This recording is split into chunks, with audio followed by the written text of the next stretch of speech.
Hey, good morning, everybody. It's Sunday morning. This is the day that the Lord has made.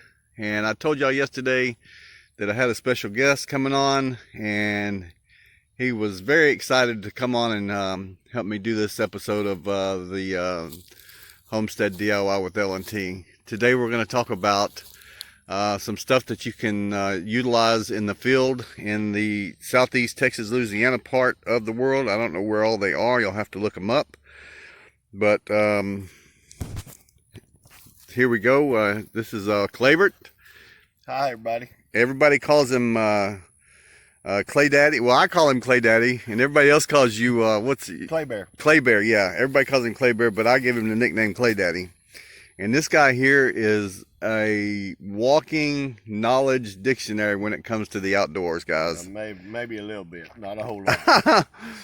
Today we're going to talk about a special tree that's out here, and it's right over there. We'll get over there to it in just a second.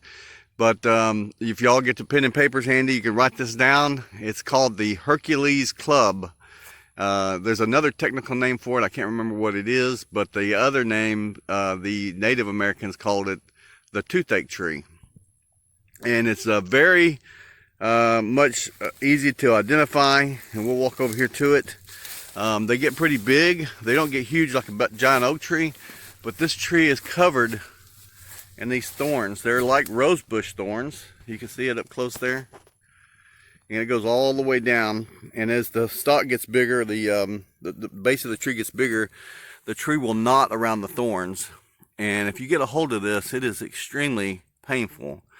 Now this tree here, I'm going to go ahead and turn it over to Claybert and let him talk about it and tell us about it. All right, now this tree here is one of nature's most powerful forms of novocaine. From my research, we found out that many years ago, after this tree was discovered, that they took the inner bark of these trees that the Native Americans would use for any mouth sores, and they kind of reverse engineered it and came up with the synthetic novocaine that you have in Orajel for baby teeth. But in its natural form today, it is still just as effective as it was then. And we're going to show you how to use it. It's real simple. It can actually even be preserved and used at a later date. And what you do is you find a good spot that doesn't have any thorns on it, like right in here, anywhere on the tree, up here. And you pull out your knife and you carefully remove some of the bark right down to the tree. Now you see how we have the tree here and we have the inner bark on each side. That's what we want. And we're going to remove that. Now you can take this and you can use it just like it is right now if you need it, or you can take it and dry it out in the sun and then store it in a container and maybe put it in a little cloth pouch and put it in your little survival kit and carry it with you. And then if you ever have a toothache, you can apply it. Now what you do is you take it and you just chew the end of it and break it open and get the juices flowing. And you kind of rub it where you need the pain relief from. It'll be a little bit tingly at first. It's starting to get a little bit bitter, and that's showing that it's being absorbed. And now it is starting to make my mouth numb. Now what you want to do is, if you have a really bad toothache, that's really getting numb now, you can take it and shred it up and chew on it and pack it around a really bad tooth. And if you do that, you have to treat it just like you would using a tobacco product. And at that point, and you will start to salivate, you need to spit. Try not to swallow some of this stuff. I don't think it will hurt you. It might give you a belly ache, but it will relieve the pain. And trust me, my mouth is getting numb. It works very well. Folks, I got to tell y'all, when he first told me about this, I didn't really know how to apply it and use it. And I put it in my mouth and started chewing on it. And when I tell you my eyeballs got numb, my eyeballs got numb. I could have pulled a tooth out of my mouth at that point. it was crazy. I couldn't even talk. I'm kind of glad he did it. I was going to do the Novocaine tree today, but then I was thinking, man, I won't be able to talk. But there you have it. It's quite simple. That's all you have to do. You could actually take this piece now and dry it and carry it with you and use it. Like I said, it does not take much. Right now, about a third of my tongue from the tip back is numb, and as well as the roof of my mouth and the back of my teeth. So it works very well. It's a good medicinal plant to have. It's considered a trash tree. It grows along fence lines everywhere down here, and people just remove it as fast as it grows, which is a sad thing because it has a very good use. They probably don't know about it. A lot of the people that remove it. They don't. That's the deal. And we had often tried to, well, we thought about taking a bunch of the bark and using it, soaking it in like alcohol, and preserving it in alcohol, and then seeing if you could actually take the alcohol and rub it on a cut or something to see if it would numb it. But we haven't tried that yet. I haven't heard anything about it. But that'd be an interesting thing to try out. It'd be an interesting project to work on. This is the leaves. This is how the tree looks up there. You can kind of see the leaves. If you're paying attention, it kind of almost looks like a small pecan tree. Right, or even a walnut tree. Or walnut tree. So the leaves are very similar. Yeah. But the giveaway is the thorns. Yes, the thorns are very, very sharp, and they're not easy to get off. I mean, you got to put a little bit of pressure on to pop them off. And I've been told that the knots hold a bunch of the same resins that are in the bark, and if you can break the thorn off and then cut the knot off, you can keep it, and it'll work as well. But I've not tried that because there's always so much bark you can use. Yeah. So guys, I hope y'all found this very, very useful and very interesting, as I did when he first told me about it.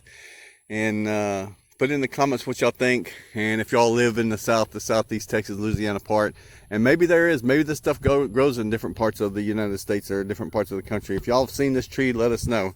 We'll be right back with another deal we want to talk about, so give us 1 second. All right, guys, it's me again. We're back out here to show you another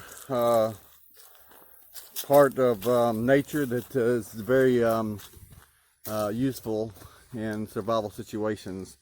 And again, I'll have Claver explain this tree to us and what all you can do with it. There you go. All right, what we have here is yopon. It's also known as the American tea tree, and the Native Americans called it the black drink tree. Now, what's interesting about this bush is it's a member of the holly family, and it has it's a male and a female variety. The male will not produce seeds or produce berries, but the female will. And because it's a member of the holly family, these berries will turn bright red in the late fall and early winter. And a lot of times that they would cut these and use them to make Christmas wreaths to hang on the doors. But what we're here about today is the use of this tree, other than decoration. You can take these leaves. I want you to get a good look at them now, because I want you to be able to identify them. You can take these leaves and strip them off of the bush, collect as many as you want, and you can lay them out in the sun and let them dry and preserve them. Now at that point, you can take them, or even green like they are now, you can take a handful of them and put them in a cup of hot boiling water and make a green tea with it. Sweeten it to taste. But what's really interesting is if you take these leaves and you toast them till they turn chocolate brown, and you can toast them any way you can think. I've done them 2 different ways. You could put them in a cookie sheet and put them in the oven at about 250 degrees and just keep an eye on them, and when they start to turn chocolate brown, take them out. Or if you're camping and you have a skillet, you just fill the skillet up with these leaves and put it over your fire and constantly stir them so they don't burn. And you just stir and stir until they're roasted chocolate brown. Then you can take those leaves and put them in a cup, steep them in boiling water, And then when you strain those leaves out and sweeten them to taste, you will swear to God that you are drinking store-bought Lipton tea. That's exactly what it tastes like. And another benefit, if you're in a survival situation, is that they have about 2 to 3 times more caffeine than coffee. Oh, wow. So that will help you perk you up in the morning. And it's free. It doesn't cost you anything as long as you can identify them and you know where they grow. And down here, they grow everywhere. People cut them down and burn them as nuisance bushes. You can even go to some high-dollar houses and they will be using them as shrubbery out in front of the house. They're that prevalent. But it's a really good tree. It's got that, a little shield-shaped leaf that's just slightly sawtoothed around the edge. The leaves don't get much bigger than this. But I would recommend that you study up on it really well, or go with somebody that you know that knows plants and can say, yep, that's a yaupon, and then give it a try. You will be pleasantly surprised. And my tongue is still numb from the toothache tree that we tried earlier. Yeah, it has a male. I don't remember if I mentioned this. It has a male and a female variety, and the female has berries and the male does not. And we're going to walk down. We found another female that's producing berries just a few steps down. We'll show you what the clusters of berries look like. All right, let's go check it out. Let's go. All right. And here you can see we have the female and the cluster of berries that grow on it. Now these will turn bright red, just a beautiful color red, the closer to Christmas it gets during the wintertime.